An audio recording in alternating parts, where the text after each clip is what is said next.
Opa, tudo bom com vocês? O professor Tiago Pérez, meu amigo, está aí de Goiânia. Vamos iniciar mais uma análise dos informativos e vamos tocar o informativo o 964 do STF. Vamos lá, meu Tranquilo? amigo Douglas. Tudo ótimo, vamos lá. Informativo 964 do STF.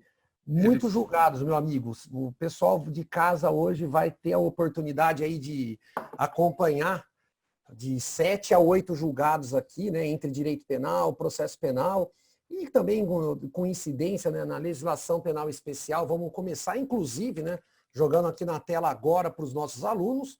Vamos começar, inclusive, vendo aqui um julgado, né, dos crimes contra a ordem tributária. Lei Perfeito. 8.137 de 90. Então, é uma questão aqui, né, que envolve o direito penal, legislação penal especial. Vou informar o julgado, né, do dia 18 de dezembro de 2019, relatoria aí do ministro Roberto Barroso. O contribuinte que, de forma contumaz e com dolo de apropriação, deixar de recolher o ICMS cobrado do adquirente da mercadoria ou serviço, incide no tipo penal do artigo 2º, inciso 2 da Lei 8.137 de 90. O valor do ICMS cobrado do consumidor não integra o patrimônio do comerciante, o qual é mero depositário desse ingresso de caixa que, depois de devidamente compensado, deve ser recolhido aos cofres públicos.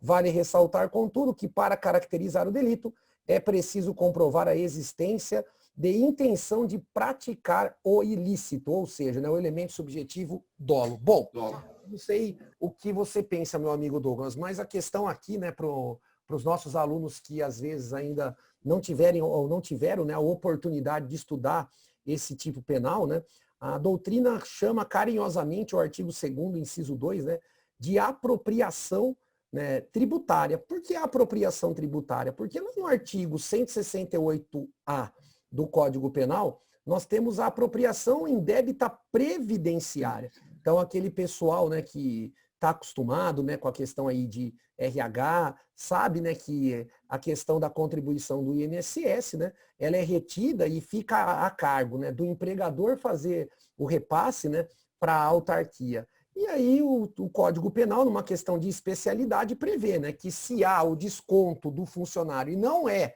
repassado, né, o valor do INSS, artigo 168-A do Código Penal, a apropriação indébita previdenciária. Agora, lá na Lei 8.137 de 90, o que nós temos? Nós temos a questão, né, se o Código Penal fica sendo, né, a questão especial em relação ao tributo, né, a questão da contribuição social, qualquer outro tributo que for, né, que for descontado e não for repassado, acaba incidindo ali na Lei 8.137 de 90.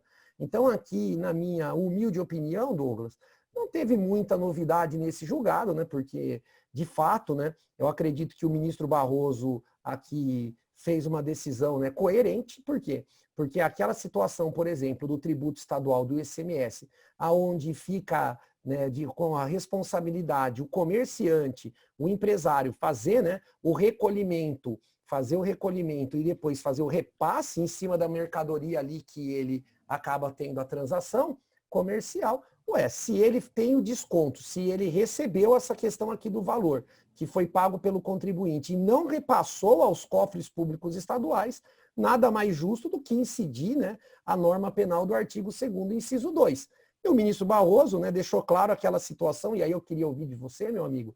Por quê? Porque o ministro Barroso deixou claro que para ter a configuração do crime é necessário que a acusação comprove que, de fato, o empresário não fez o repasse de forma o quê?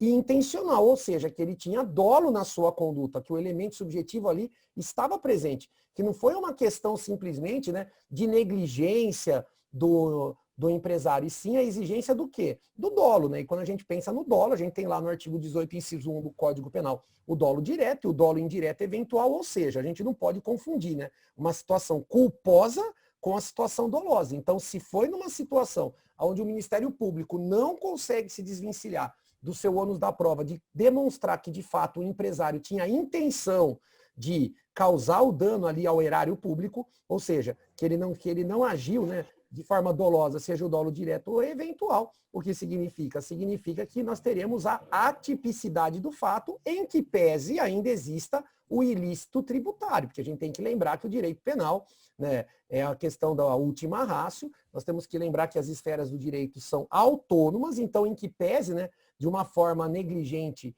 de uma forma imprudente, o empresário acabe não repassando aos cofres públicos, possa insurgir uma situação de infração tributária, isso não se confunde com a infração penal. Você não concorda com esse posicionamento do ministro?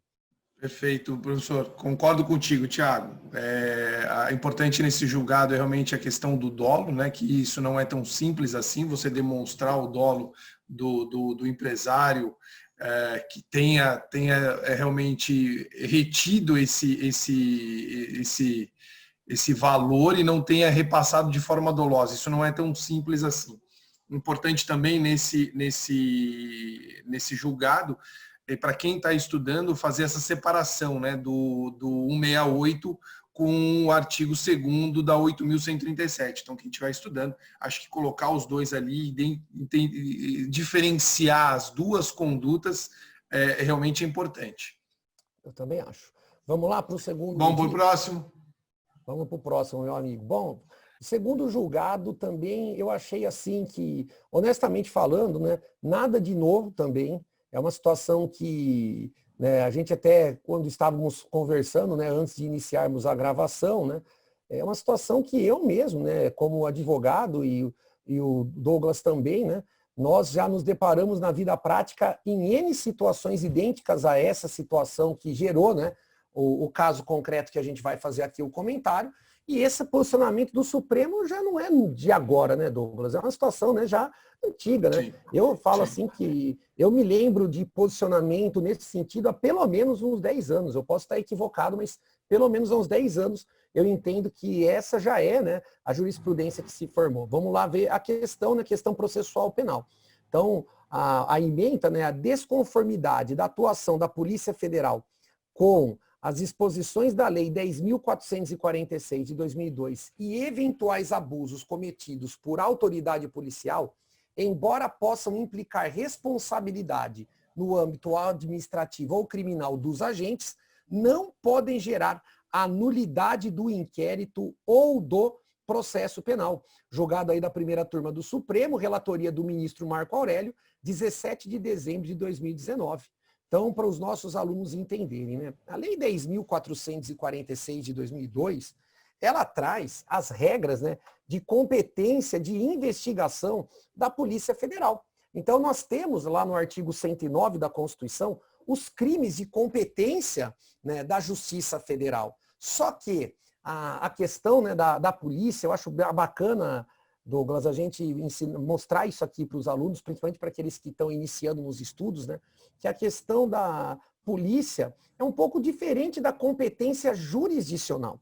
Porque quando a gente pensa na divisão, né, da polícia, ainda mais a questão, né, da polícia judiciária, né, polícia judiciária, polícia de investigação, em âmbito estadual, né, a polícia civil, em âmbito federal, a polícia federal. Então, a Lei 10.446 de 2002, ela traz algumas situações de competência investigativa ou investigatória, conforme os nossos alunos preferirem, da Polícia Federal, que não quer dizer que a competência seja da Justiça Federal na hora de apurar, né, e o juiz fazer aqui a verificação da existência ou não do delito. Então, eu gostaria de deixar aqui, Douglas, um exemplo para os alunos entenderem, né, a questão do tráfico transnacional. O tráfico transnacional, ou, se vocês preferirem, o tráfico internacional, ele é de competência da Justiça Federal, por força do artigo 109, inciso 5 da nossa Constituição Federal, e, obviamente, também é de competência de apuração de investigação da Polícia Federal.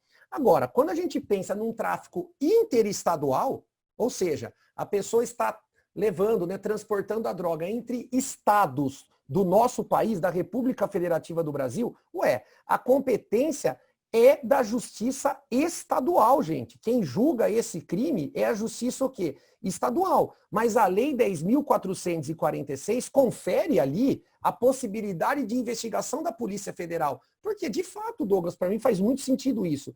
É uma situação onde nós temos, né, um tráfico de uma forma onde nós temos aí uma associação levando a droga com frequência entre estados da federação. Ué, como é que fica a questão, né, da competência para cada polícia de cada estado? Então, numa situação dessa, é muito mais lógico em termos práticos e até de efetividade do combate, né, ao crime, você ter a polícia que tenha atuação em todo o território nacional, estruturada, assim, portanto, em todo o território nacional, ela ter aquela possibilidade de investigar. É muito mais fácil a gente imaginar, né, a verificação, né, de uma possível apreensão, né, com mais, né, frequência, com mais êxito do que a gente imaginar que a partir do momento que se passasse o território de um estado, a polícia civil daquele estado não poderia, né, não teria atribuição para ingressar em outro estado atrás daquela associação. Então, a Lei 10.446 de 2002, qual foi a ideia? A ideia foi exatamente ampliar, fora as hipóteses de competência da Justiça Federal, ampliar as hipóteses de atuação investigativa da Polícia Federal. Ou seja, né? Ou seja, é uma situação que a gente já tem que decorre da lei, e numa situação dessa, numa apreensão de um tráfico interestadual pela Polícia Federal, quem é que deveria fazer a oferta da denúncia? O MP estadual, porque o processo estaria, né, sendo de competência da Justiça Estadual. Quem seria o juiz responsável pelo julgamento? O juiz estadual. Moral da história. E teríamos a nulidade pelo fato da Polícia Federal ter feito a investigação? Não, porque a Lei 10.446 de 2002, ela acaba autorizando esse tipo de situação. Mas o que aconteceu aqui nessa situação prática, para o pessoal entender o porquê que acabou se publicando no informativo? Acabou que, na situação concreta, a Polícia Federal acabou iniciando uma investigação porque havia indícios da prática de um crime aonde a Lei 10.446 de 2002 daria aquela competência de investigação para a Polícia Federal. Só que quando a investigação se encerrou e o delegado da Polícia Federal elaborou o relatório, o próprio delegado acabou reconhecendo que, em que pese o início da investigação fosse para apurar um exemplo, um tráfico internacional, era uma situação que não havia regra de competência de investigação da Polícia Federal. Por quê? Porque não tinha nem previsão na Constituição, nem previsão na Lei 10.446 de 2002. Então, na hora que o delegado fez o relatório do inquérito, o delegado da Polícia Federal acabou encaminhando os autos para o Ministério Público Estadual. O Ministério Público Estadual, ele não pediu novas diligências para a Polícia Civil. Ele se entendeu satisfeito com a justa causa, aquilo que nós chamamos de justa causa para ação penal, ou seja, ele entendeu que o inquérito investigado, presidido pela Polícia Federal, trazia indícios de autoria e prova da materialidade e ofertou a denúncia perante o juiz estadual competente, que acabou, né, entendendo, a denúncia foi recebida porque o juiz estadual entendeu que também não havia absolutamente nenhum tipo de nulidade pelo fato do inquérito ter sido conduzido pela Polícia Federal, em que pese fora das hipóteses previstas da Lei 10.446 de 2002. O advogado chegou até o Supremo Tribunal Federal tentando anular tanto o inquérito como toda a ação penal, falando que nós tínhamos um vício, né, uma nulidade ab initio, ou seja, uma nulidade desde o início da persecução criminal. E o ministro Marco Aurélio, né, acompanhado pelos seus pares, decidiu que não. Eles decidiram que eventuais, ainda que se possa cogitar que houve algum tipo de abuso, o agente pode ser investigado, ele pode responder por eventual excesso, por eventual abuso que aconteceu durante a condução da investigação. Mas que isso não seria o suficiente para anular nem o inquérito conduzido pela Polícia Federal, muito menos a ação penal. Eu entendo, né, meu amigo, totalmente coerente. Eu não sei qual é o seu posicionamento. Perfeito, perfeito. É isso mesmo. Acho que o trabalho, a investigação, uma vez tendo o controle judicial durante a investigação, obedecendo todas as regras processuais e constitucionais, não faz sentido chegar depois de ter investigação eu rasgar tudo e falar, ó, começa a apurar de novo na justiça, pela Polícia Civil, porque não tem validade a investigação da Polícia Federal. Não faz o menor sentido, concordo contigo. E também, né, lembrando os nossos alunos, né, que essa jurisprudência ela é muito antiga, e eu vou até aqui fazer o compartilhamento, né, do Código de Processo Penal, até para que os alunos possam entender.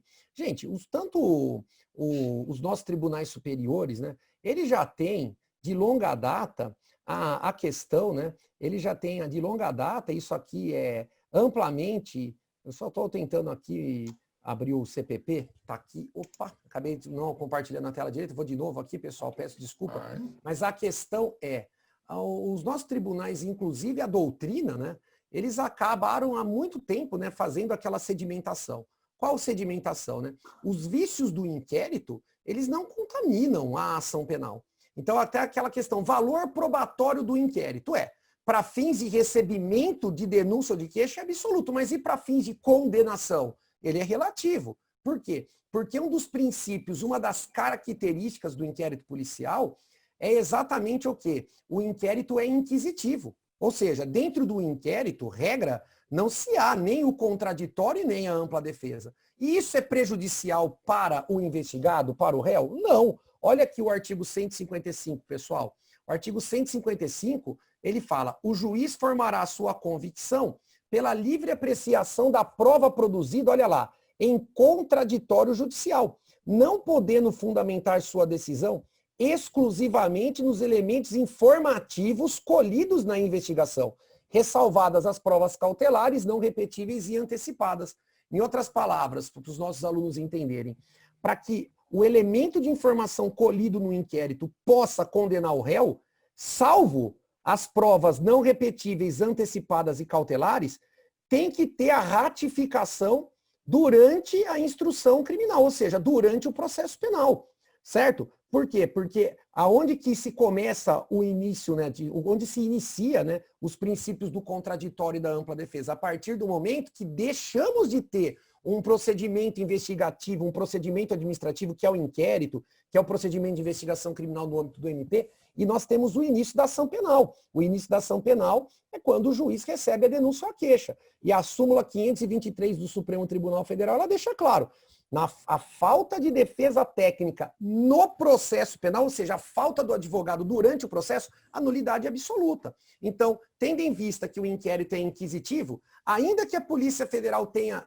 trazido no seu inquérito que ela não poderia ter investigado, mas investigou um elemento de informação contra aquele investigado que hoje é réu num processo, esse elemento de informação para poder condenar o réu, ele tem que ser reproduzido, ratificado na presença do quê? Do juiz, durante a instrução, aonde o réu obrigatoriamente vai estar na presença de um advogado, seja porque ele contratou, seja porque esse advogado foi nomeado ou ali representado, então, o réu pela Defensoria Pública. Então, penso eu que o ministro Marco Aurélio, né, de novo, para mim também não teve muita novidade, porque isso aqui é uma situação, né, que a gente já traz isso há muito tempo, né?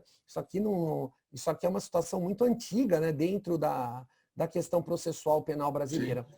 Vamos para o próximo? Vamos para o próximo. Vamos para o próximo? Vamos lá. Terceiro de hoje, Douglas. Pode ler aqui a ementa. Vamos nessa. Bom, mesmo que a investigação criminal tramite em segredo de justiça, será possível que o investigado tenha acesso amplo aos autos.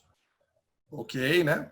Inclusive a eventual relatório de inteligência financeira do COAF, sendo permitido, contudo, que se negue o acesso às peças que digam respeito aos dados de terceiros protegidos pelo segredo de justiça. Essa restrição parcial não viola a súmula vinculante 14. Isso porque é excessivo o acesso de um dos investigados a informações de caráter privado de diversas pessoas, que não dizem respeito ao direito de defesa dele.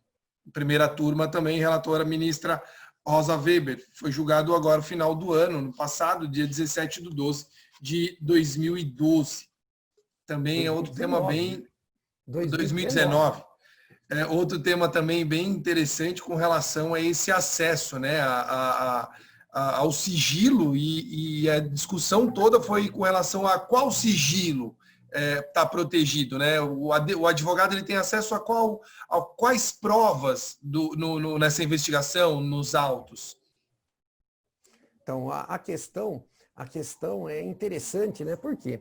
Porque é outra situação de inquérito, né? Bacana, né? Porque a gente está acabando revendo, né? Para o pessoal que Não, está foi uma estudando. aula já do início, já quando você Né? fala Porque sobre o a comentário questão. dos informativos, ele é bacana, porque muitas vezes nós vamos ter que falar sobre matéria, né? Não específico no caso, e é uma discussão de caso de matéria com caso prático, né? Exatamente. Eu acho muito legal aqui o comentário dos informativos que a gente está fazendo, meu amigo, porque de fato, né? Ainda que o aluno não esteja, o aluno da graduação mesmo ainda não tenha entrado, né? A gente está dando a oportunidade de pelo menos tentar, né, introduzir, né? E o pessoal que às vezes já passou por o período, pelo semestre, ou já está estudando aí para exame de ordem, para concurso público, é sempre bom, né? Alimentar a informação ou até, né? Trazer uma informação que às vezes, né? Passou Sim. despercebida ao longo aí da formação acadêmica. Mas aqui, ó, de novo, uma questão de inquérito, né? O inquérito, além de ele ser inquisitivo, ele tem uma outra característica, ele tem um outro, né, princípio que é o sigilo, né? Então, o inquérito, uma das características é o sigilo. Mas o sigilo do inquérito, pessoal, é para quem? O sigilo do inquérito é para o público em geral.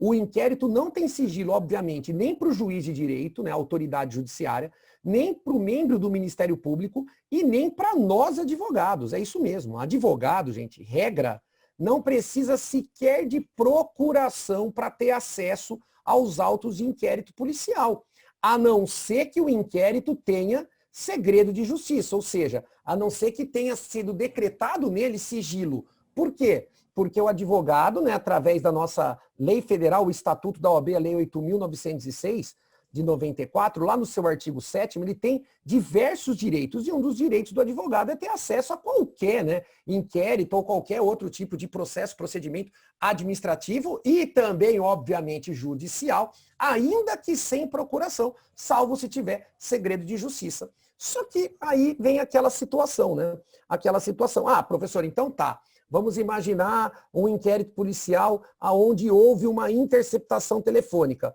ou é um crime sexual. Situações, então, que pela defesa da intimidade, seja da vítima, seja do próprio investigado que teve ali na investigação, né, a quebra, né, a quebra de um dado, né, sigiloso por lei, a partir desse momento, acontece que o inquérito se torna sigiloso. E para ter acesso a ele, o advogado vai ter que fazer a juntada do quê? Do seu instrumento de mandato, a sua procuração. Bom, mas aí qual é o problema? O problema é que muitas e muitas vezes, nós advogados, quando chegamos à delegacia, nós até temos acesso ao inquérito.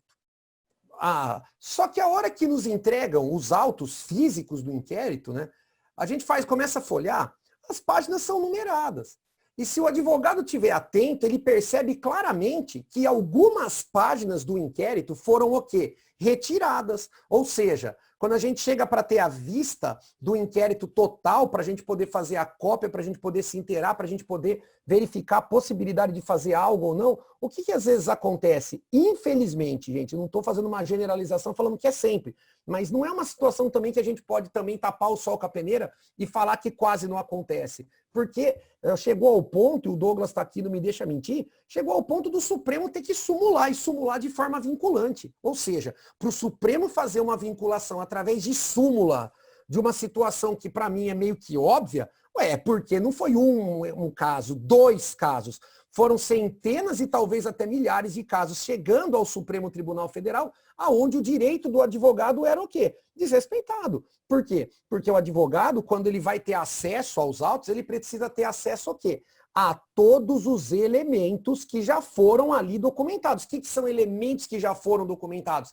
Elementos que já estão o quê? Juntados aos autos. Ou seja, a polícia, quando a interceptação telefônica, por exemplo, para os alunos entenderem, está em andamento, ela não faz a juntada da interceptação, porque a partir do momento que se juntou nos autos, o advogado tem o direito de ver, ainda que ela esteja em andamento. Agora, enquanto está em andamento e não está documentado, não está anexado, não é direito do advogado ver. Até por uma situação do quê? Se o advogado descobrir que a interceptação está em andamento, significa que vai se perder aquele meio de prova que era necessário, talvez, naquele tipo de investigação policial.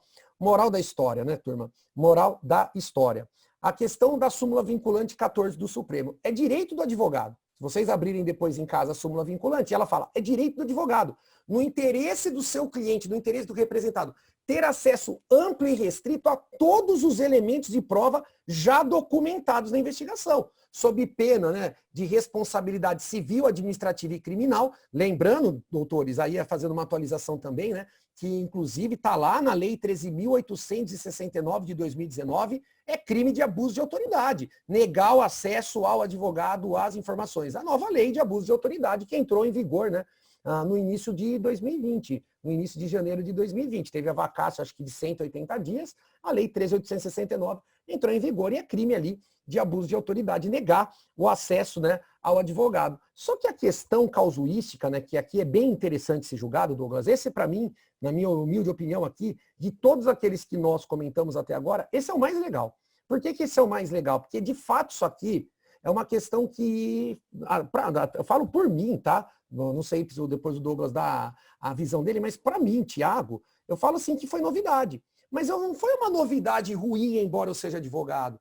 Eu entendo perfeitamente, né, o pensamento aqui da primeira turma do Supremo e sou obrigado a concordar. Então a questão, né, houve a quebra da movimentação financeira, né, de todos os investigados, certo? Então eu sou advogado, para vocês entenderem o exemplo, eu sou advogado do Douglas, que é um dos investigados. Então eu cheguei com a minha procuração, eu juntei no inquérito e eu tive acesso a todo o inquérito. Inclusive as movimentações financeiras do Douglas, que é meu cliente. Só que a movimentação financeira dos outros investigados, o delegado não me deu acesso. Por quê? Porque, eram situações sigilosas.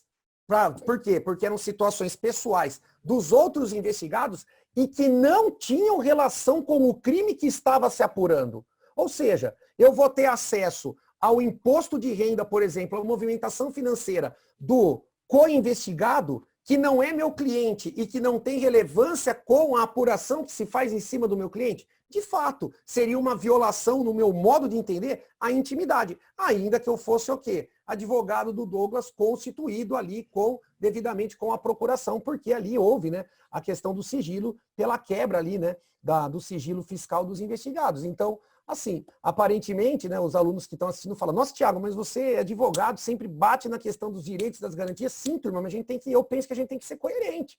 É uma questão de coerência, por quê? Por que eu vou ter acesso a um documento de uma outra parte, não é o meu cliente, que não está tendo relação? Uma coisa seria, a prova que o Douglas, por exemplo, estava lavando dinheiro com o co-investigado era transferência entre as contas. Aí eu teria que ter acesso, porque estaria tendo relação com o crime que está sendo imputado ao meu cliente. Agora, a partir do momento que houve a quebra de eventual sigilo fiscal ou a quebra de movimentação financeira dos investigados, aonde não há uma relação com o crime que o meu cliente está sendo investigado, por que eu vou ter acesso a esse documento de forma específica? Eu entendo que é correto essa questão do sigilo. Eu não sei se o Douglas aí concorda com a situação, porque a gente tem que lembrar que a Constituição Federal, no artigo 5º, inciso 11, o que ela garante? O direito do quê? De proteção da intimidade. Faz sentido? Então eu penso que o Supremo aqui acertou, né? Até agora, né? Por incrível que pareça, a gente ainda não criticou o Supremo hoje, Douglas. É um milagre. Não, perfeito. Né? Realmente a ponderação que eu queria fazer, mas você finalizou também, lógico, você é muito claro quando você explica essa questão de ter acesso à informação. Se você não tem acesso, se não o seu cliente não tem relação com outro investigado, não tem por que ter acesso. Perfeito. É a observação que estava fazendo, mas você fez isso como não deixa passar nada e pontuou sério. Perfeito. Não tem que falar nada. Amigo. A próxima eu não concluo, tá? Desculpa, cara. Imagina. Mas isso é o hábito do professor, né? Não pode deixar escapar nada. Não, gente, é que eu não aguento, você sabe, eu não aguento. Vamos lá. Vamos para o próximo informativo. Vamos para o próximo 4 agora, né? Julgado de número 4. Pô, esse aqui é legal, cara. Esse é outro que eu falo, né? É uma situação assim, olha como que é legal estudar os informativos, porque é uma coisa, né? A gente ficar estudando, resumindo, outra coisa a gente vê na prática, né? E a ideia é a gente ter essa aplicação prática, né? Daquilo que é, né? A teoria com a prática. E a gente vê que na hora, né? Da aplicação prática, as coisas, às vezes, né, surpreendem, né? E o futuro advogado, ou o pessoal aí que já é advogado, que está nos assistindo, ele precisa, às vezes, pensar rápido para tentar sair daquela situação, né? Então, esse julgado aqui é muito legal, né? Uma questão agora de procedimento especial do júri. Então, acho muito legal aqui, eu vou ler rapidinho aqui a ementa, que ela é extensa, ó. É possível que o réu... Deixa que eu vou, porque depois você não vai ficar sem saliva aí, pô. Então vai, manda bala, lê, pode ler. Vamos lá. É possível que o réu permaneça algemado durante o julgamento no tribunal do júri, caso existam nos autos informações fornecidas pela polícia no sentido de que o acusado integra milícia, possui extensa folha de antecedentes criminais e foi transferido para Presídio Federal de Segurança Máxima, justamente em virtude de sua alta periculosidade. Não se pode desconsiderar que está nos autos do processo e aquilo que foi informado pela polícia. A questão de periculosidade ou não do réu é assunto de polícia e não de juiz. Se a polícia informa que o réu é perigoso, o juiz, que normalmente entra em contato com o réu pela primeira vez, tem de confiar na presunção de legitimidade da informação passada pela autoridade policial, fora dos casos de abuso patente. É preciso dar credibilidade àquele que tem o encargo de zelar pela segurança pública, inclusive no âmbito do tribunal. Em caso assim, a decisão do juiz que mantém as algemas não viola a súmula vinculante número 11. Também foi julgado pelo ministro Alexandre de Moraes, também no final do ano passado, dia 17/12/2019. Também é um tema, para quem atua de repente no júri, é um tema realmente que palpita, né? O fato do réu, do seu cliente estar algemado, realmente pode ser um argumento de autoridade do Ministério Público falando, ele é tão culpado que está até algemado, né? Exatamente. Esse julgado, pessoal, é muito interessante porque, né, a súmula vinculante número 11, né, que inclusive está aí na ementa, ela fala da questão das algemas, né? Então, a gente precisa entender um pouco, né, o sistema, né?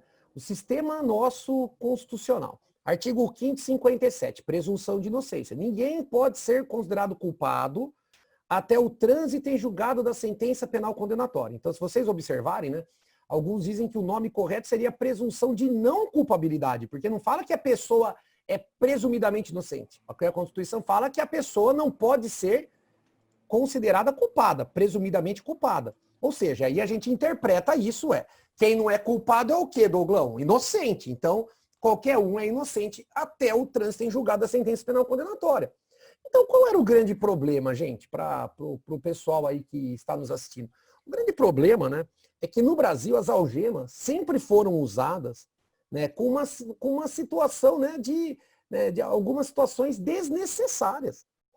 Porque se eu sou presumidamente inocente, como é que eu sou algemado? Como é que você algema quem é inocente? Você prende o inocente? Você algema quem é inocente? Mas porque quem me dá essa presunção, de novo, é a nossa norma fundamental hipotética, que é a nossa Constituição Federal. Então, a súmula vinculante número 11 do STF, ela vem para colocar um limite nessa questão da utilização de algemas. Tudo bem, ainda que exista uma situação de flagrante, ainda que exista uma situação de ordem de uma autoridade judiciária competente, ou seja, um mandado de preventiva, um mandado de prisão temporária contra o investigado, você só vai algemar quando? Quando for de fato necessário, aonde se tem uma motivação que inclusive a súmula, Douglas, é importante colocar isso aí para os novos alunos, diz que a utilização da algema é exceção e tem que ser justificada por escrito, sob pena de nulidade da prisão. Ou seja, por que o Supremo fez essa súmula? Isso aqui é engraçado, né? Existe até um livro, né, que depois, se os alunos quiserem ler, né, chama Operação Hurricane, né? É uma situação que eu não vou entrar muito em detalhe, né, mas que ela aconteceu no Rio de Janeiro, né, da Polícia Federal, que envolvia suposta venda, né, de alvarás, né, para autorização, né, do famoso, né, bingo, né, daquelas casas de bingo, onde acabaram sendo presos desembargadores dos tribunais regionais federais.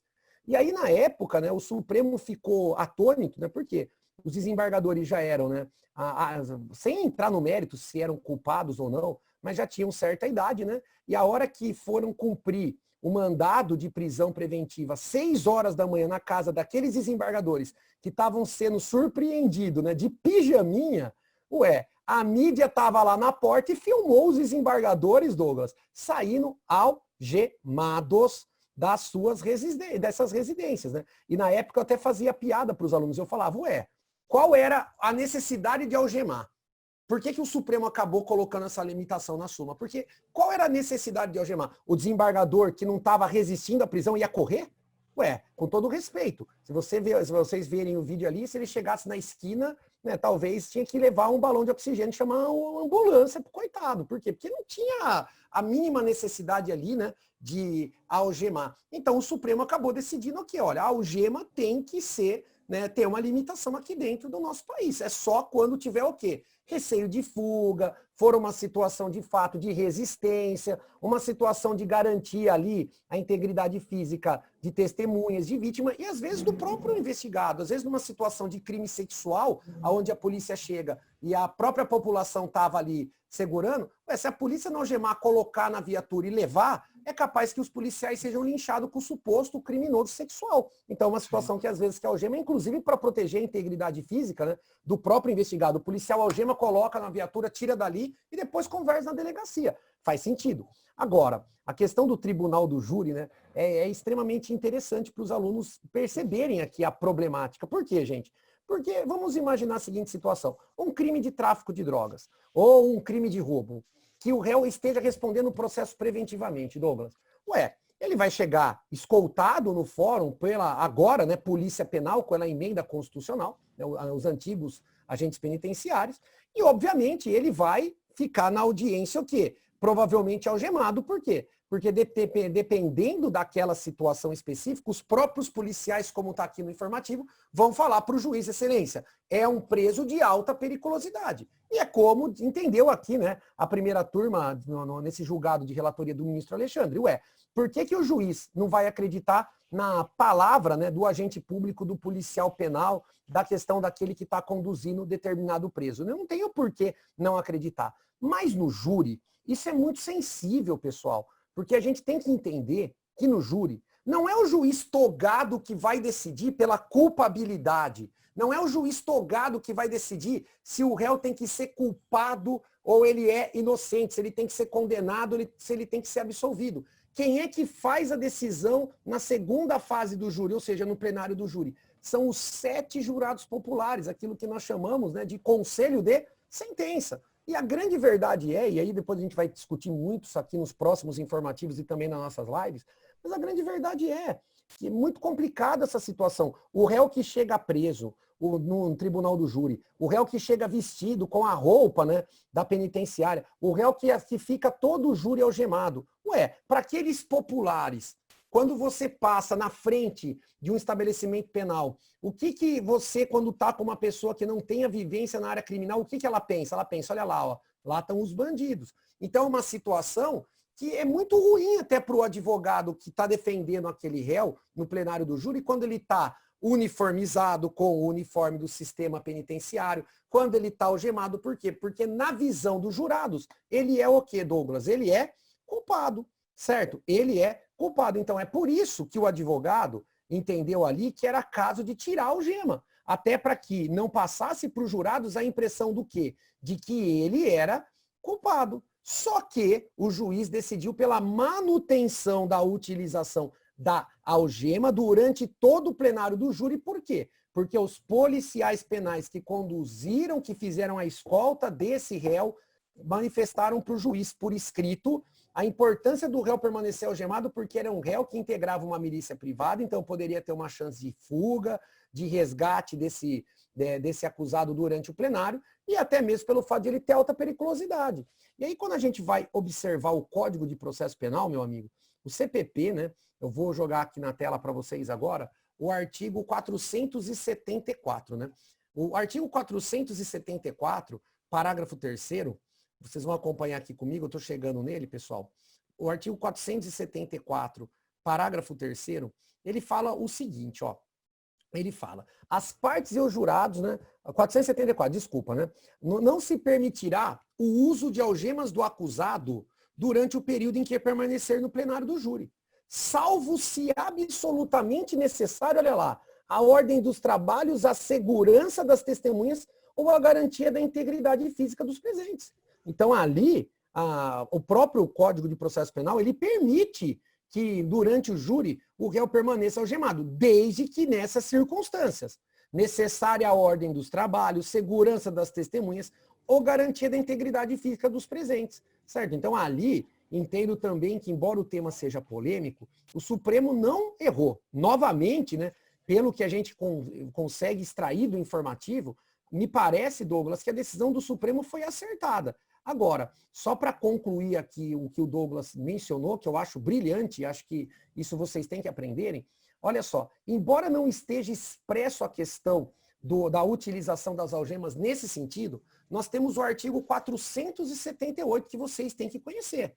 Olha que o artigo 478 fala, ó, durante os debates orais, ou seja, aquelas alegações finais orais que tanto o MP como o advogado do acusado fazem ali durante, né, após o encerramento da colheita de prova, né, antes dos jurados serem conduzidos à sala secreta, certo? Veja, as partes não poderão, sob pena de nulidade.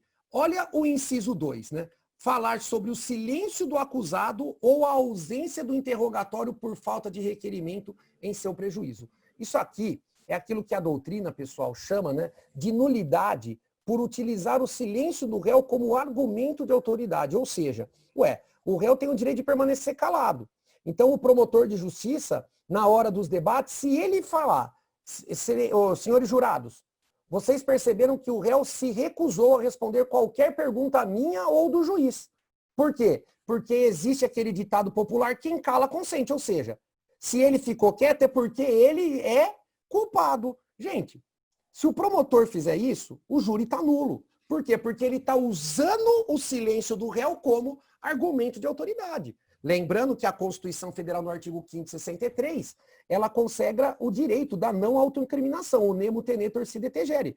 Ninguém é obrigado a produzir prova contra si mesmo. Então, o silêncio do réu, dentro do nosso ordenamento jurídico, não é quem cala consente. Ele está usando um direito constitucional de não querer produzir prova contra si mesmo. Certo? Então aqui, entendo eu, e a dica que eu dou aqui em cima daquilo que o Douglas já havia alertado brilhantemente, Vossas Excelências, que se um dia vocês tiverem uma situação de um júri, aonde o réu permaneceu algemado, e o promotor utilizou as algemas como argumento de autoridade, ou seja, senhores jurados, o réu é tão culpado, tanto que o próprio juiz tem medo dele a ponto de fazer com que o júri ele permaneça algemado, o júri está nulo. Porque é uma situação de analogia com o artigo 478, inciso 2.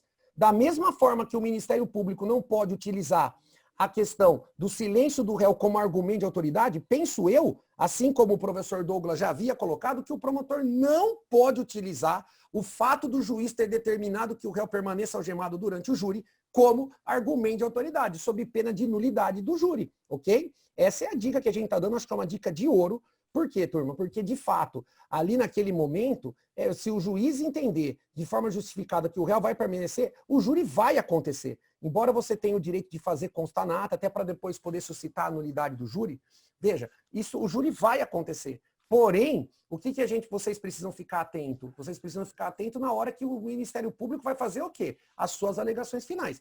Porque se usar a silêncio do réu ou a utilização da algema como argumento de autoridade, na minha opinião e a do professor Douglas, aquele plenário do júri está o quê? Nulo. E é uma nulidade que, na minha ótica, não sei o que o Douglas pensa a respeito, é uma nulidade absoluta. Não tem como a gente falar que não teve prejuízo para o réu. Porque teve. Porque é um popular, gente. É um popular. Toda vez que eu vejo um cliente algemado, eu me sinto mal. Me sinto mal em qual sentido? Até nós, que vamos ali, somos contratados para fazer a defesa, dá um receio. Você fala, pô, mas se a pessoa está algemada é por quê? Porque a pessoa é perigosa.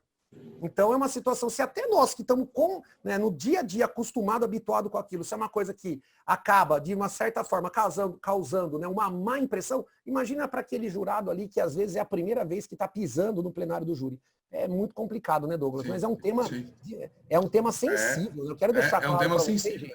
E É um em tema alguns casos, de repente, dessa afronta num júri, até mesmo possível o abandono do júri, né? Abandono do exatamente. plenário como forma de garantir que não tenha o julgamento, né? Porque uma vez que for julgado, explicar depois essa daí, pedir uma nulidade, pode até ser difícil depois, né? A gente Uma podia fazer outra uma coisa, live, Douglas. A gente podia fazer uma live de abandono do júri. Ia ser inédito, né? é, Contar as é, histórias que a gente já é, abandonou o plenário. é Vamos, bem então, interessante mesmo. é O, interessante mesmo outro esse dois ponto. casos também que eu queria só completar o que você brilhantemente já vem fazendo. O caso do Celso Pitta, você deve lembrar, nós éramos mais jovens quando isso aconteceu, estava inclusive jornalista fazendo acompanhamento junto com a Polícia Federal, e aí começaram a discutir sobre o uso de algemas. E o outro, mais recente, quando nós tivemos aquela cena grotesca do Sérgio Cabral, algemado indo para o avião, não sei se você recorda, ele é Lembro. algemado com os pés, os braços, a algema do braço com. Você fala, cara, não faz sentido o uso da algema, não nesse caso durante a audiência, mas esse uso é de forma espetacular, de forma a fazer uma cena com o uso, é uma forma de humilhação, né? Dentro do júri, E dentro de uma audiência também, sob pena de nulidade, mas uso fora, né? lembrando, né, que isso aqui é importante também, né, até para em termos de atualização, né? Lembrando que é uma questão interessante, né? O pessoal que gosta bastante de programa policial deve ter observado, né, que em 2020 não foi devido à Covid que diminuiu a criminalidade. Por quê? Eu falo a brincadeira, não tem nada a ver a questão da criminalidade, mas para vocês entenderem, né, que até o início de 2020 era muito comum nos programas policiais ter a exibição daquelas pessoas que eram presas. E a gente percebe que agora diminuiu. E não é porque a criminalidade diminuiu, doutores, é porque virou crime de abuso de autoridade a essa exposição. E passou da hora, né, Douglas? Com todo o respeito a quem pensa diferente, de novo, se a pessoa é presumidamente inocente, como é que eu posso ficar expondo ela, né, de uma forma, né, vexatória, se muitas e muitas vezes essa pessoa lá no final do processo vai ser o quê? Absolvida. Então é uma situação que demorou, né, o legislador, né, mas que não falando que a lei de abuso de autoridade seja perfeita, Sim, pelo amor de Deus, não sim, defendendo a criminalidade, pelo amor de Deus, mas dizendo assim que sim, algumas coisas, né, precisavam ser feitas, né, até para ficar de acordo, né, com a Constituição Federal. sim, Vamos lá para o perfeito. próximo julgado. Vamos. Legal, né? Essa questão sensível, Douglas. Eu vou falar assim, até agora foi o julgado mais legal, tá? De Sim. todos, pelo menos na minha opinião. Agora E vamos lá. não difícil, né? Do acadêmico, de repente, quem está no exame de ordem já isso já faz mais sentido, né? Mas para o acadêmico isso é bem interessante. Não, e é legal Vamos para para os o próximo. advogados também, porque isso é normal, né? Isso é o dia a dia, né? Para quem você Sim, mesmo comentou, né? Da sim. questão do plenário do júri. Vamos lá para o quinto Vamos lá. informativo aqui, 964, quinto julgado. Vamos lá. Então vamos lá. Não cabe habeas corpus contra a decisão do ministro do STF, que decreta a prisão preventiva do investigado ou réu. Aplica-se aqui, por analogia, o entendimento exposto no enunciado 606 da súmula do STF, a súmula 606 do STF, que diz que não cabe habeas corpus originário para o tribunal pleno de decisão de turma ou do plenário, proferida em habeas corpus ou no respectivo recurso. Também no HC julgado, número 162.285, onde o relator foi o ministro Alexandre de Moraes, julgado no dia 19/12/2019. Muito bem. Esse aqui, galera, vamos comentar ele aqui bem rápido para vocês, porque é muito simples, tá? É muito simples. A questão é, a Constituição Federal, lá no seu artigo 102, inciso 1, ela traz os casos de competência originária do Supremo Tribunal Federal. Então, por exemplo, né, tá tendo a investigação de um senador, né, até depois da restrição do foro, para deixar o pessoal atualizado, né, de um crime que ele praticou no exercício do mandato relacionado com o mandato, depois daquela decisão do Supremo de restrição de foro, que a gente vai acabar, hora ou outra, né, tendo que aprofundar nesse tema, que a gente não vai entrar nessa questão aqui agora. Mas, a competência originária do Supremo. Quem é que vai ser o responsável ali, né, para julgar, né, de cara esse parlamentar aqui no meu exemplo, um senador? Já vai ser direto, né, o Supremo Tribunal Federal. E a Constituição Federal diz, né, que contra, né, ato ilegal de ministro do Supremo Tribunal Federal, quem é que é o competente para julgar o habeas corpus? É o próprio Supremo Tribunal Federal, porque dentro da nossa organização judiciária da Constituição Federal de 88, né, a gente sabe que o Supremo Tribunal Federal, né, está no topo da pirâmide, né, do poder judiciário ali, como guardião da nossa Constituição Federal. Pois bem, imagine a seguinte situação, doutores. A questão aqui, muito legal, né, na minha humilde opinião aqui, para o pessoal aprender, principalmente para quem já está na área. E os concurseiros, lógico, né, mas os alunos, talvez, né, de graduação, talvez aqui seja um tema um pouquinho mais avançado. Mas que também é para quem está estudando aí, pensando em exame de ordem, também eu acho bacana ficar atento com esse julgado. Esse julgado é muito legal. Por quê? Imagine a seguinte situação. O advogado desse senador impetra o habeas corpus. Ele impetrou o HC aonde? No próprio STF. Por quê? Porque é uma situação de competência originária do STF. Só que quando a gente impetra, né, o habeas corpus, quando nós impetramos o habeas corpus, o habeas corpus vai ser distribuído entre os 11 ministros do Supremo, ele vai ser ali distribuído, vai ficar entre a primeira ou a segunda turma, e obviamente entre os 5 ministros de cada turma vai ser ali, né, sorteado um relator. Aonde se tiver a questão, né, de um pedido de liminar, o relator já vai ali decidir, né, a concessão ou não dessa liminar de forma monocrática. Como também, isso também vai ser tema de outros, né, informativos que a gente vai comentar e de outras lives que a gente vai aqui fazer, o professor Douglas e eu, né, as questões, né, que infelizmente a gente, pelo menos eu não gosto, nunca me perguntei para o Douglas, mas pelo visto ele também é um pouco contra, essa questão dos precedentes que vão se formando. Por quê? Porque com essas questões dos precedentes, o que a gente vai observando? A gente vai observando situações que esse relator, ele acaba decidindo o habeas corpus de forma monocrática. A gente está esperando um julgamento colegiado. E ele se acaba decidindo o quê? De forma monocrática. Simplesmente para vocês entenderem. O relator ali fala, não conheço o HC. Não é que ele está indeferindo a liminar, ele está falando, eu não vou levar esse habeas corpus para o colegiado. O HC morreu aqui, ó. Por quê? Porque existe o óbice em tal situação que a turma já decidiu. E mata o HC. A questão é, esse advogado, ele vai fazer o quê? Ele vai impetrar um novo HC para que vá forçar a levada desse assunto para o colegiado? O que o STF disse? Não. Por quê? Porque o STF entendeu que, de acordo com o seu regimento interno e com a lei, vou jogar na tela para vocês aqui agora, 8.038 de 90, que é a lei, turma, que regulamenta exatamente, né, os processos perante o STF e o STJ, lá no seu artigo 39, olha aqui, gente, artigo 39 da Lei 8.038 de 90, ó. Vamos lá. Da decisão do presidente do tribunal, de sessão de turma ou de relator que causar gravame à parte, caberá agravo para o órgão especial, sessão ou turma, conforme o caso, no prazo de 5 dias.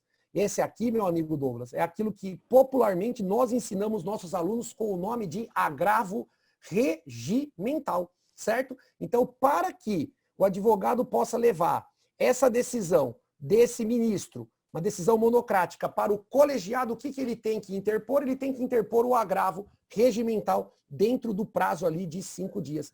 Eu acho bacana esse julgado, é uma situação assim, né, interessantíssima para o pessoal aprender, né, a sair de uma situação dessa. Então, está decidido aqui, né, que quando você tiver uma decisão monocrática ali, de um ministro em cima de uma situação de competência originária do STF, se você quiser levar ao colegiado, você não pode fazer um HC contra a decisão dele. E sim, né, uma situação de agravo regimental. Então, aqui de novo, né, a causuística foi o ministro do STF, ele acabou decretando a preventiva no meu exemplo, na causuística aqui do senador, o que o advogado tinha que fazer para levar a decisão da legalidade ou não, da necessidade ou não da preventiva para o colegiado? Ele tinha que fazer o quê? Não impetrar um HC. e sim fazer o quê? Um agravo regimental dentro do prazo de 5 dias. Muito legal essa questão, meu amigo. Muita questão, muito legal. Né? Muito legal. Não sei se você quer fazer algum comentário. Não, nenhum comentário. É muito Certinho. curtinho aqui, questão muito Sim. objetiva. Vamos para o próximo, Douglão, manda bala. Vamos lá. A realização de acordo de transação penal não enseja a perda de objeto do habeas corpus anteriormente impetrado. A aceitação do acordo de transação penal não impede o exame de habeas corpus para questionar a legitimidade da persecução penal. Embora o sistema negocial possa trazer aprimoramentos positivos em casos de delitos de menor gravidade, a barganha no processo penal pode levar a riscos consideráveis aos direitos fundamentais do acusado. Assim, o controle judicial é fundamental para a proteção efetiva dos direitos fundamentais do imputado e para evitar possíveis abusos que comprometam a decisão voluntária de aceitar a transação. Não há qualquer disposição em lei que imponha a desistência de recurso ou ações em andamento ou determine a renúncia, o direito ao acesso à justiça. O HC 176.785, onde o relator foi o ministro Gilmar Mendes, 17/12/2019. Também entender o que seria melhor, né? Se fazer o acordo, a transação e a questão do habeas corpus, né? Se poderia desistir. Meu amigo, eu falo assim, de todos esses julgados, agora esse aqui é meu preferido do dia, viu? Eu já estou mudando de opinião. Por quê? O nosso sexto julgado aqui, eu acho muito legal. Eu quero rapidinho, né, para não deixar muito longo aqui os nossos comentários, né? Mas para o pessoal entender que transação penal, artigo 76 da Lei 9.099 de 95, sursi processual, famosa suspensão condicional do processo, artigo 89 da Lei 9.099 de 95. E agora, né, introduzido pelo pacote anticrime, pela Lei 13.964 de 2019, o artigo, né, 28-A do Código de Processo Penal, o acordo de não persecução penal. São institutos despenalizadores. Para a galera que ainda não está habituada, né, com esse tema, institutos despenalizadores, né, também não posso deixar de lembrá-los, né, a composição civil do artigo 74 da Lei 9.099 de 95, né, quando o crime tem vítima que não seja somente o Estado, né, também é um outro instituto despenalizador. O que os alunos têm que entender? Senhores, a questão é, né, esses institutos despenalizadores, o réu, quando ele aceita o acordo, seja com a vítima, seja com o Estado, ele não está assumindo a culpa. Tem que deixar isso muito claro, Douglas. Ah, professor, mas o acordo de não persecução criminal, ele fala, né, que um dos requisitos é ter a confissão formal do fato. Tudo bem, mas eu quero que vocês entendam por que eu estou sustentando, e eu peço vênia, eu não sou o dono da verdade, eu posso daqui a um tempo, né, vir aqui comentar um julgado ao contrário do que eu estou falando para vocês, do acordo de não persecução criminal. Mas eu tenho esse posicionamento, depois queria ouvir do Douglas, que da mesma forma que a transação penal e o sursi processual não geram a presunção de culpa, o réu não está ali declarando, né, que ele é culpado, o acordo de não persecução criminal também a gente tem que encarar dessa forma. Por quê? Porque se o réu descumprir o acordo de não persecução criminal antes da extinção da sua punibilidade, o que significa? Significa que o processo vai tramitar. Se vai tramitar, vai ter a colheita de prova. Então, lá na frente, se o Estado não se desvencilhar do ônus da prova, o juiz vai ter que aplicar o 386. O 386, ainda como, por exemplo, lá no seu inciso 7 do Código de Processo Penal, que fala, na falta de prova suficiente, o réu tem que ser o quê? Absolvido. Então, não pode ser presunção do quê? De culpa.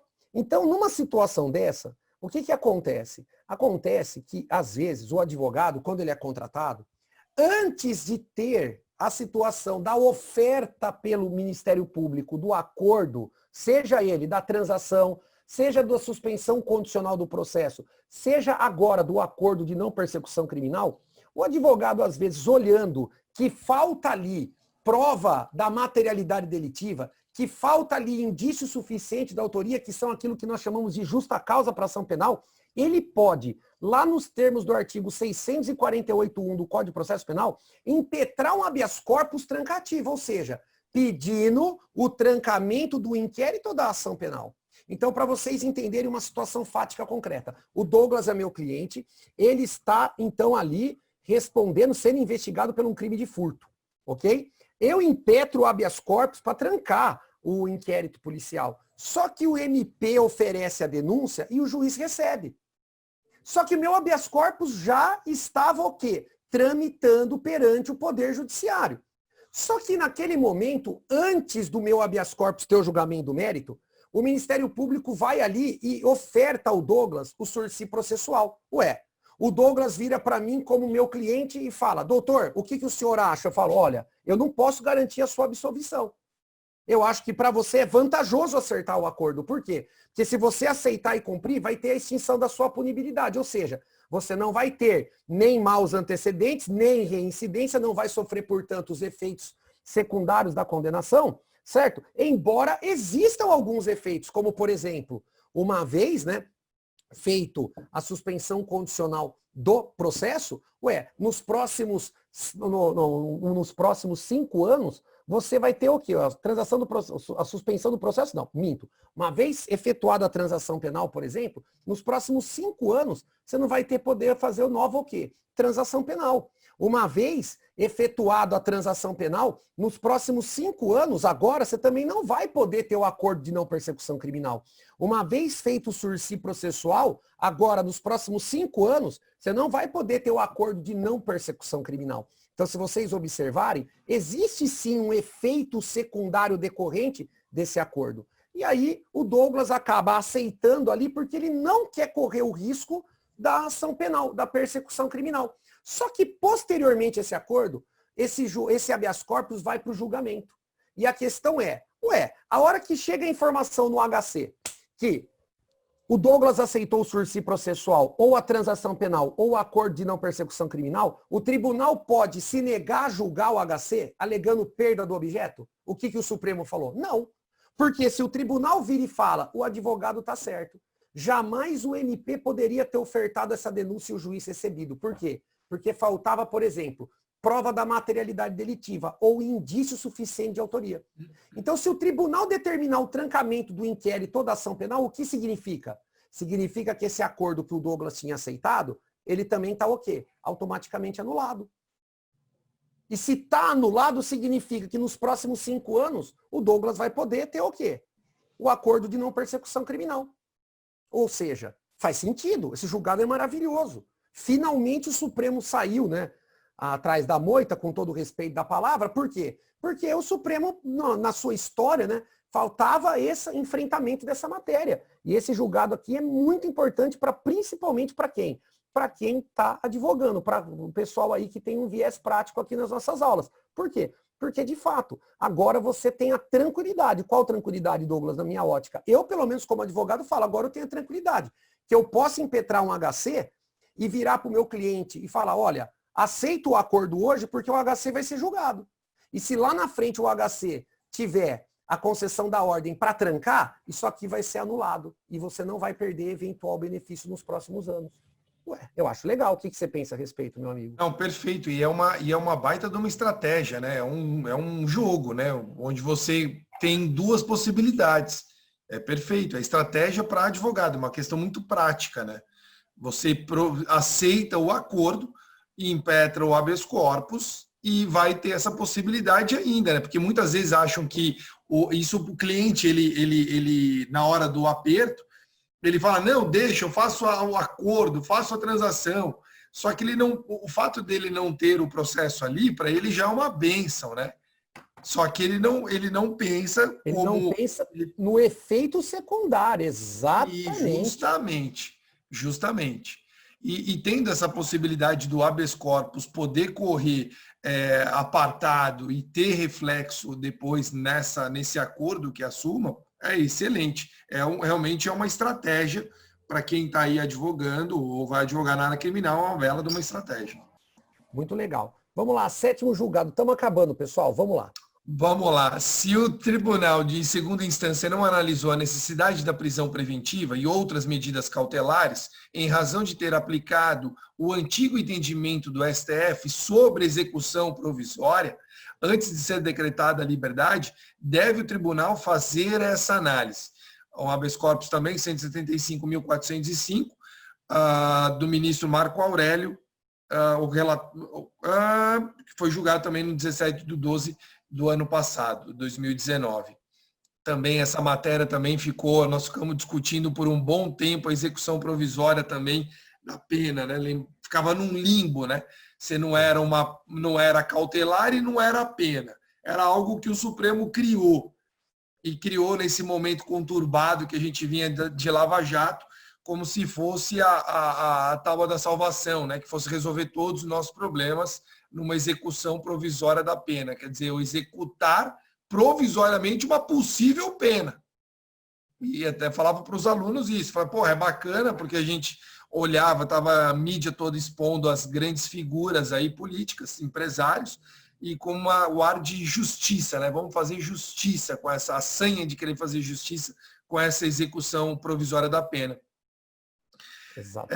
E de novo estamos voltando discutindo essa questão da execução provisória da pena, né? Eles querem agora colocar só para a esfera penal. Porra, bom, é um tema realmente difícil e nós vamos ainda enfrentar um bom tempo, que acreditam ainda que a execução vai salvar os nossos problemas. Exatamente, né? Eu acho que esse tema, ele com todo o respeito, quem pensa diferente, né? Ele é inesgotável, meu amigo. Eu acho que a gente não vamos conseguir nos livrar dessa palhaçada aqui. Mas, enfim, né? Com todo o respeito aí, eu peço desculpa, né? A exaltação, mas até com uma forma de desabafo, né? Se vocês observarem aqui, né? O relator era o Marco, só que como ele ficou vencido, o regimento do Supremo fala que quando o relator ficar vencido, troca-se o relator. Então, por isso que quem fez a redação do acórdão foi o ministro Alexandre de Moraes. Então, se vocês perceberem ali, a primeira turma do Supremo Tribunal Federal, pelo menos, né, com a composição, né, antes do Fux, né, assumir a presidência aí, porque a presidência do Toffoli está acabando, então nós vamos ter um jogo de cadeira aí nas turmas, né? A primeira turma não estava favorecendo nessa questão, né, os advogados, porque a grande verdade é que a primeira turma do STF, Douglas, é importante a gente falar para os nossos alunos, né, na composição enquanto o Toffoli era presidente, né, era a primeira turma que praticamente só o ministro Marco Aurélio foi contrário, né, à questão da execução provisória. Então é por isso que, obviamente, aqui ele ficou o quê? Vencido, porque ali nessa primeira turma, eu posso estar enganado, né, mas os outros componentes da primeira turma são exatamente, né, o Barroso, exatamente o Barroso, né, a Rosa, o Barroso, a Rosa, a Carmen e o que vai agora ser o nosso presidente, o Fux, né, que faziam ali a composição, né, da primeira turma. Ah, não, desculpa, né, o Fux não, o Alexandre, né, o Alexandre. E o Marco, né. Ou seja, né, se vocês observarem ali, o Marco praticamente nadando sozinho, né, contra o pessoal ali, os ministros que são favoráveis, né, à execução provisória. Mas aqui, para os alunos entenderem, até porque os próximos 2 julgados, fora esse, para a gente encerrar, todos eles estão envoltos com esse tema da questão da execução provisória. Então, o que os alunos precisam entender, né? De 2009 até fevereiro de 2016, reinou a presunção de inocência de acordo com o artigo 5º e 57. O réu que responde o processo em liberdade, ele só vai ter a expedição do mandado de prisão quando? Quando houver o trânsito em julgado, aonde de fato a Constituição fala que acabou a presunção de inocência dele ou a presunção de não culpabilidade. Em fevereiro de 2016, na medida cautelar, né, na liminar das ADCs, o que aconteceu? O Supremo inverteu e entendeu que poderiam expedir o mandado de prisão até mesmo para o réu que respondesse o processo em liberdade quando houvesse o esgotamento do 2º grau de jurisdição. Ou seja, acabou, o TJ julgou o acórdão, o TRF julgou o acórdão. Não havendo a oposição de embargo de declaração, esgotou a 2ª instância, ainda que o advogado fizesse a interposição de recurso especial para o STJ ou de extraordinário para o STF. Esgotando a segunda instância, expedia-se o mandado de prisão, certo? Execução provisória. Só que em 7 de novembro de 2019, quando fomos julgar o mérito dessas ADCs, o Supremo acabou, né, revogando a liminar outrora proferida, e o Supremo entendeu por bem voltar àquele entendimento que foi, né, o entendimento entre 2009 e 2016. Então hoje, né, nós estamos em julho de 2020, comentando o informativo 964. A gente tem aí já bons meses, né, onde a gente teve restabelecida, né, a questão da presunção de inocência constitucional, aonde o réu que responde o processo em liberdade, regra, se for condenado, só vai ter a expedição do mandado de prisão quando? Quando houver o trânsito em julgado da sentença penal condenatória. Só que aqui, gente, para vocês entenderem o julgado 789, então eu fiz aqui essa introdução, até para a gente ganhar tempo, para vocês entenderem, nós estávamos em dezembro de 2019 e o Supremo mudou a sua posição novamente em novembro. Então nós estávamos num período de transição. Então é por isso que a gente tem no mesmo informativo 3 julgados muito parecidos sobre o tema. Por quê? Qual era a causuística aqui, pessoal? A causuística aqui era a seguinte. Imagina só, o Douglas, ele era meu cliente e ele então respondeu a um processo, foi condenado e ali quando se esgotou a segunda instância no TJ de São Paulo, portanto, vamos pegar aqui o nosso tribunal, São Paulo, Douglas, quando o Douglas então teve a condenação esgotada em segunda instância, ainda que eu tivesse feito a interposição de especial para o STJ e extraordinário para o STF, o TJ de São Paulo fez o quê? Expediu o mandado de prisão. E aí, no dia 7 de novembro, quando o Supremo muda novamente, o seu posicionamento, o que eu acabei fazendo? Eu acabei impetrando o habeas corpus perante o Supremo Tribunal Federal, alegando, olha, o Douglas não pode ser preso. Por que o Douglas não pode ser preso? Por quê? Porque vossas excelências mudaram o posicionamento. Então agora, se ele vai ser de novo presumidamente inocente até transitar em julgado, esse mandado aqui de prisão, ele é o quê? Ele é inválido. O que o Supremo fez? O Supremo concedeu a ordem. Se vocês forem analisar esse habeas corpus aqui, a causuística real, não só ler a ementa que nem a gente está jogando aqui, então, o que vocês têm que entender? Que o Supremo concedeu a ordem para o advogado, mas não para revogar a preventiva do Douglas, e sim para falar o quê? Devolva-se os autos ao TJ de São Paulo, para o TJ de São Paulo, em conformidade com o nosso novo entendimento, dizer se de fato é ou não necessário a preventiva para o Douglas. Porque, gente, o que a gente precisa lembrar? Que é possível que um réu responda um processo em liberdade, responda um processo preso cautelarmente, processualmente, desde que estejam presentes os requisitos da prisão preventiva, certo? Ou se o réu não tem a prisão preventiva, é possível ser colocado para ele cautelares diversas da prisão, desde que presente os requisitos dos artigos 282 e seguintes do Código de Processo Penal. Moral da história, o que o Supremo falou? O Supremo falou, TJ, no meu exemplo de São Paulo, analise, de acordo com o meu entendimento, se de fato é ou não é necessário manter a preventiva do Douglas, mas não pela questão da expedição automática do mandado de prisão pela execução provisória, e sim sob a ótica do quê? Da prisão preventiva, dos artigos 311, 12, 13, 14, 15, 16, já falando para vocês aí acostumarem, né, com os novos requisitos da preventiva introduzidos pelo pacote anticrime. Certo, meu amigo Douglas? Certo, perfeito. É um tema para a gente voltar e falar bastante ainda sobre até esse histórico da execução provisória da pena. Acho que desde 88 discute, né, a execução provisória da pena, mas todo mundo palpitou, eu até brinquei em sala de aula, que até minha avó, com quase 90 anos, estava palpitando que era um absurdo não executar a prisão a provisória da pena. Mas sabe o que de direito? Mas todo mundo sofre.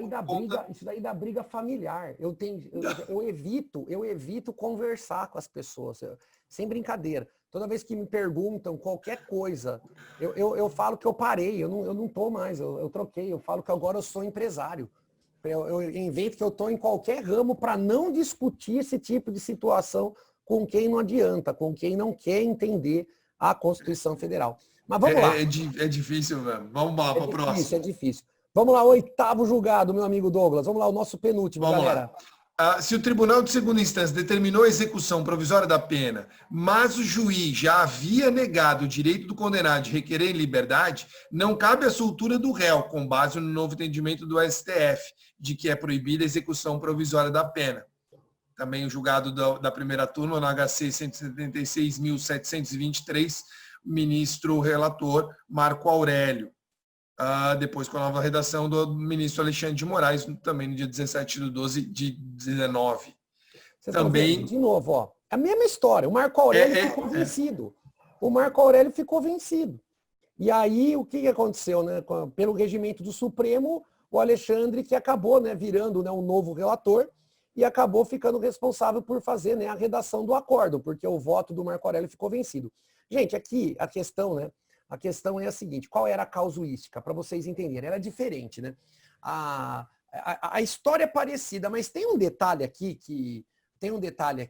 interessante, né? E se vocês observarem, eu não vou nem criticar aqui o STF, porque aqui eu não conheço aprofundado, de forma profunda, né, o caso, né? E até o nosso Código de Ética e Disciplina, né, não nos permite, né, criticar trabalho de colega, mencionar, enfim, né? Mas aqui penso eu, Douglas, que não criticando, né, o advogado desse processo aqui que gerou esse informativo, mas talvez, né, tenha sido uma falta de atenção, né, de atacar no momento oportuno. Não falo nem que é falta de conhecimento, nem é erro, mas às vezes é uma situação, né, que acabou passando e passa mesmo. Nós somos humanos, eu erro, o Douglas erra, todos nós erramos, então aqui mas é uma situação interessante da gente observar, até como forma, né, de comentário, né, de comentário de magistério, né, porque a situação é a seguinte, tá? Era um julgado, né, era um processo, aqui a causuística, era um crime doloso contra a vida.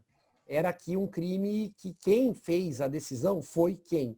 Foi exatamente o plenário do júri.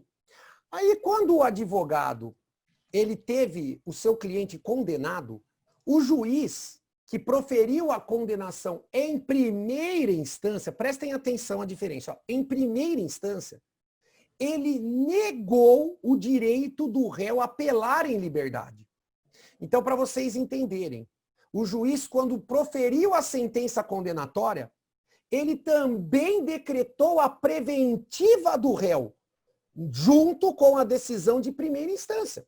Então, o réu não teve o direito de recorrer em liberdade, de apelar em liberdade, certo? Só que, aparentemente, Douglas, eu percebo aqui na questão, na leitura, né, do julgado, né, que me aparenta que esse réu, ele não foi preso, ele fugiu, ele estava foragido. Aí o que o advogado fez? O advogado apelou com a esperança de, na apelação, ter a reforma do julgado, ou seja, a absolvição do réu na apelação e, consequentemente, se o réu fosse absolvido, o que ia acontecer? O mandado de prisão preventiva ia ser automaticamente o quê? Revogado. Mandado de prisão preventiva que estava em aberto. O que acontece, turma? Acontece que, quando o tribunal manteve a condenação de primeira instância, o mandado de prisão preventiva, ele acabou permanecendo. Só que ele ainda não havia sido cumprido, por quê? Porque o réu estava foragido. E aí, nesse meio tempo, o advogado interpôs o recurso especial para o STJ ou o extraordinário para o STF, e o Supremo, em 7 de novembro, veio e falou, a partir de hoje, ó, execução provisória não existe mais. Então, o advogado, a hora que viu que a execução provisória não existia mais, ele impetra um habeas corpus no STF pedindo o quê? A revogação desse mandado de prisão.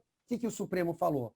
O Supremo falou, o problema do seu cliente, doutor, não é a execução provisória ou não. O problema do seu cliente é um mandado de prisão preventiva que quem expediu foi o juiz quando o condenou. Ou seja, aonde eu quero chegar, gente? Por que eu estou falando? Eu não estou criticando o colega, não, mas mostrando que talvez, né, o time processual para impetrar o HC tenha passado. Porque ele poderia ter impetrado esse HC lá no momento que ele apelou, concomitantemente com a apelação. Porque isso aqui é uma dica prática para o pessoal. Gente, nada impede que você apele e impetre o habeas corpus. Até mesmo porque a regra é, eu sempre falo para os alunos, Se você tem um cliente preso preventivamente, você tem que tentar soltá-lo antes da sentença condenatória. Porque o réu que chega na audiência preso e o juiz que condena ele profere a sentença na própria audiência, se a condenação for gerar um regime prisional fechado, ou pelo menos semiaberto, o que significa? Que ele vai apelar preso ou solto, Douglas? Vai apelar preso, porque o juiz vai colocar na sentença. O réu respondeu o processo inteiro preso, porque existia fundamento de preventiva aqui presente, como, por exemplo, garantia da ordem pública. Agora, condenado, eu vou deixar ele apelar em liberdade? Qual é o sentido disso? Nenhum. E, obviamente, esse período que ele ficar preso, lá na frente a gente vai fazer aquilo que nós chamamos do quê? De detração. Esse período de pena vai ser abatido nos termos lá do artigo 42, ou até mesmo na própria sentença, o juiz pode abater, né, no 387, parágrafo 2º do Código de Processo Penal, que é aquilo que a gente chama de detração na sentença. Agora, o réu que responde o processo em liberdade, ainda que ele seja condenado, para o juiz condenar e decretar preventiva na sentença, ele tem que ter um motivo. Por exemplo, uma testemunha tem que falar que o réu estava coagindo ela na porta do fórum para dar o motivo da preventiva. Ou seja, porque o réu que chega solto e é condenado, regra, ele apela o quê? Solto. Então, numa situação dessa, onde eu entendo, para os alunos entenderem, você não pode ter a esperança de revogar a preventiva em julgamento de apelação, gente. Isso é ilusão. Numa situação que seu cliente respondeu o processo em liberdade e o juiz determina a sua prisão sem ter um fato novo, significa que se você impetrar o habeas corpus, antes do tribunal julgar a apelação, o tribunal vai enfrentar o HC e já vai relaxar ou revogar da forma que você quiser. E o termo a gente vai um dia explicar aí a diferença de relaxamento e revogação para vocês, que até hoje, pelo avançar do horário, não dá para a gente entrar aí nesse tema que é interessante também, né, para vocês que estão estudando, mas para entender a questão do julgado. Então é diferente, né? O julgado 7 do julgado 8. E para mim, de novo, o julgado 8 eu não enxergo o erro, né? No posicionamento do Supremo, né? Eu enxergo ali, né? Fica a dica para os advogados. Talvez tenha faltado ali, né? Um pouco, né, do advogado, né? Um pouco, talvez, né? De macete, de malandragem, né? No sentido do quê? De impetrar o habeas corpus no momento oportuno. Eu entendo, né? Olhando aqui, né, que perdeu o time, né? A hora que entrou com o HC era tarde demais. E o Supremo percebeu isso, né? Que o problema não era a execução provisória. O problema era o quê? Uma preventiva que existia desde a decisão de primeira instância onde havia condenação. E que, pelo visto, não houve impugnação. O Supremo está certo. Sim. Último julgado da noite, meu amigo. Vamos lá.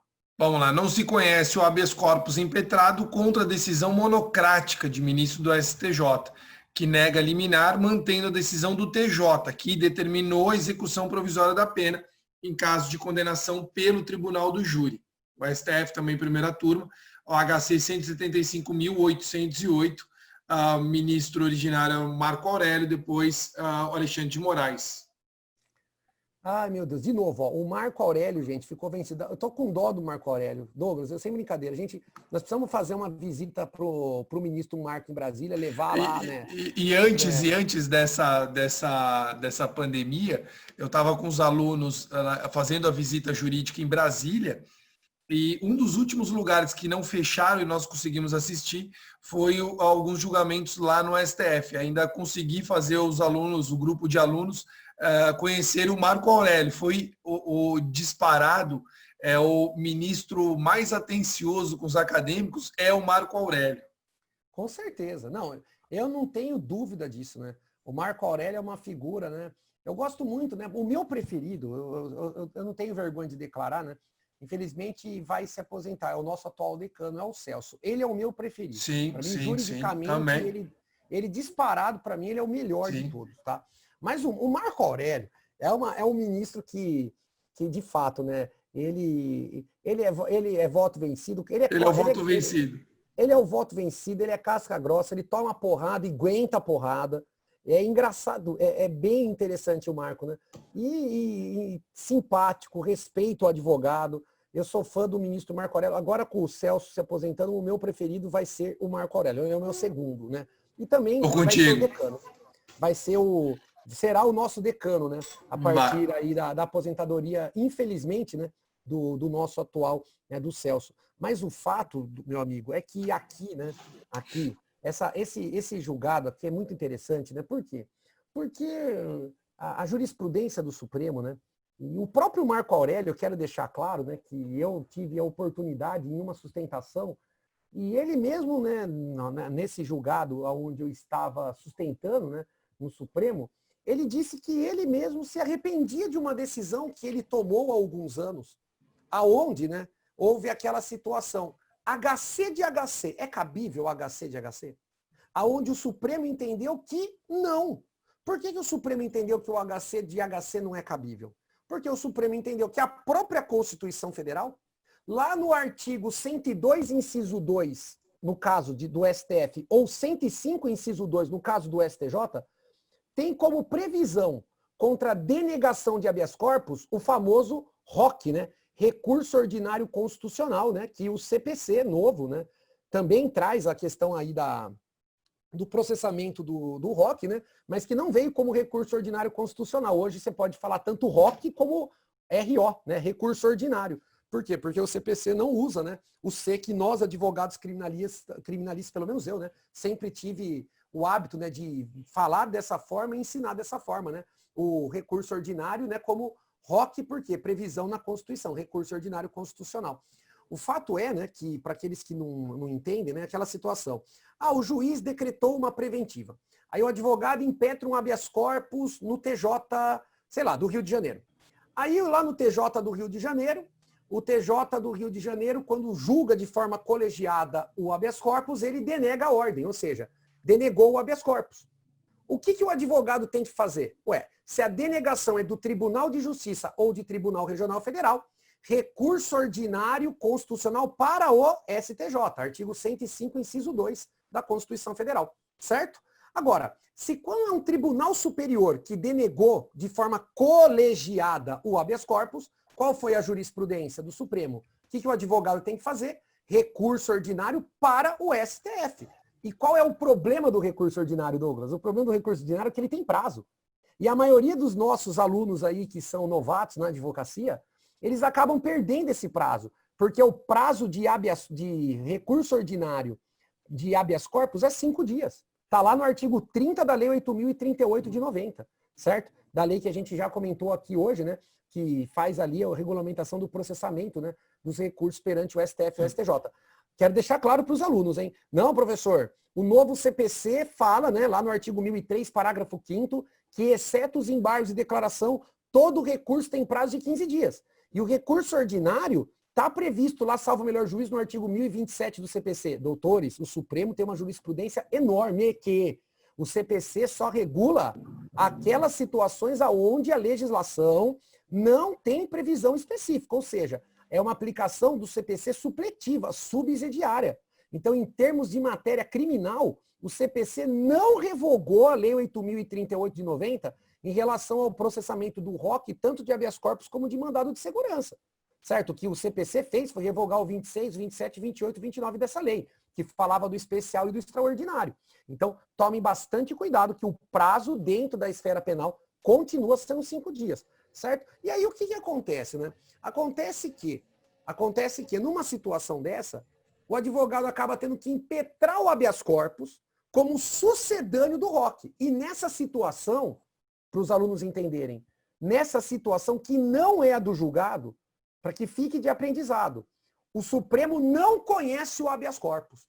Só que como é uma questão que envolve o direito de ir e vir, ele acaba julgando a questão meritória e se tiver a concessão da ordem, ele coloca no acórdão. Não conheço o habeas corpus, mas de ofício estou concedendo a ordem e determinando, né, o relaxamento ou a revogação. Mas isso é numa situação de colegialidade. O problema do julgado é outro, galera. O problema é assim. Olha lá. Eu impetrei um habeas corpus no TJ. Lembra? Eu pedi a liminar. A liminar vai ser analisada de forma monocrática. Então, o desembargador relator, ele nega liminar. Nega liminar. Não estou falando do julgamento colegiado, meritório do HC.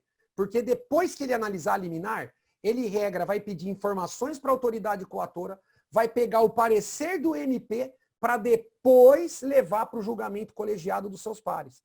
Então, o advogado que perdeu a liminar, contra essa decisão monocrática, o que o advogado tem o hábito de fazer, Douglas?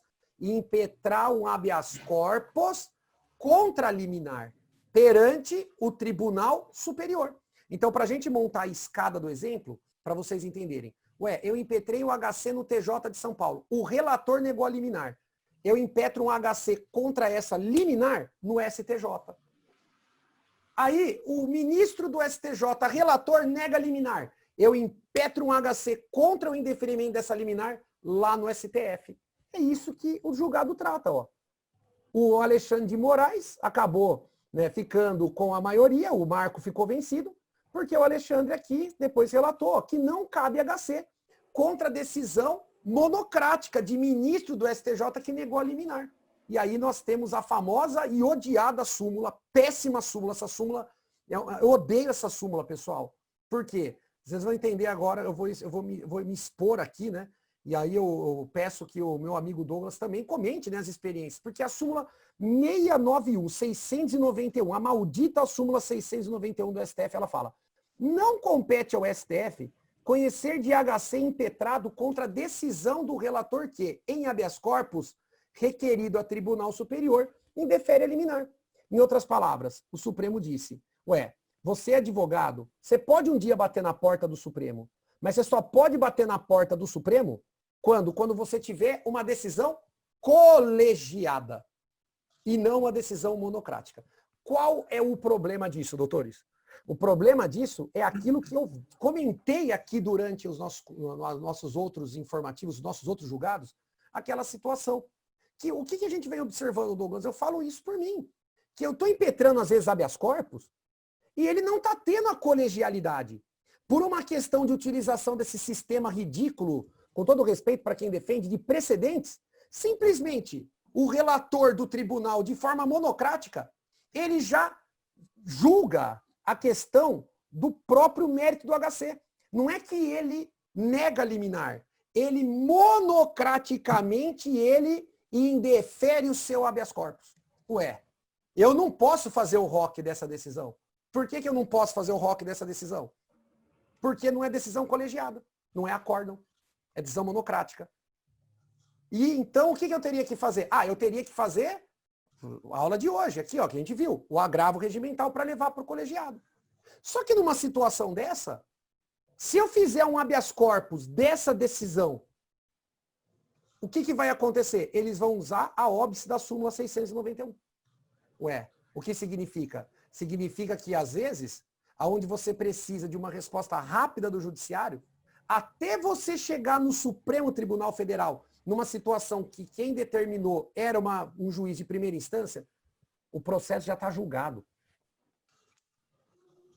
Por quê? Porque até eu ter decisões colegiadas para poder chegar no Supremo, para fazer garantir, às vezes, uma jurisprudência do nosso Tribunal Superior, o processo já está julgado em primeira instância. E, às vezes, né, com a velocidade do processo digital e o réu preso, pode ter até já a confirmação da condenação pelo tribunal. Ou seja, é um negócio, turma, que tem que ser revisto, tem que ser pensado.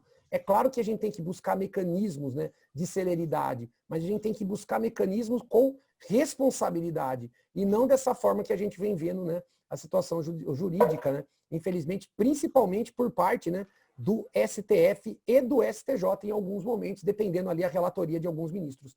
Eu não sei e essa questão dos habeas corpus também, e aí virou uma carne de vaca, né? Porque em primeira instância encarceram todos de qualquer forma, e aí surge esse número excessivo de habeas corpus, né?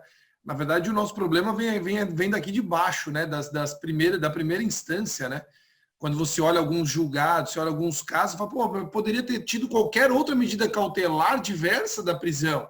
E aí você vai empurrando o habeas corpus, a hora que olha os tribunais superiores estão julgando habeas corpus a rodo, né?